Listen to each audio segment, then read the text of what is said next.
මෙතන තියෙනවා මේවට අපි කියන්නේ frames කියලා.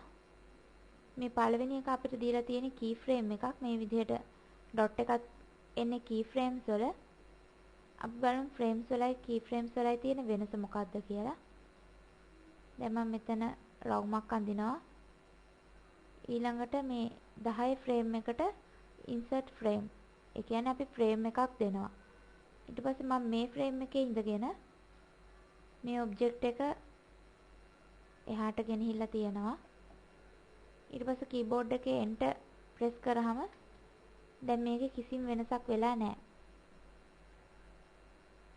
එකම විදිහට තමයි object එක පෙන්වන්නේ.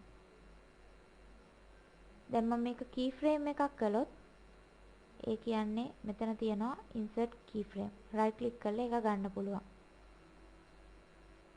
මම ඊළඟට 10 frame එක ළඟ ඉඳගෙන keyframe එකේ ඉඳගෙන මේක වෙනස් කළොතින් දැන් enter press කරාම මේ විදිහට වෙනස් වෙනවා. අපිට animation එකක් කරගනිද්දී keyframes හුඟක් වැදගත් වෙනවා.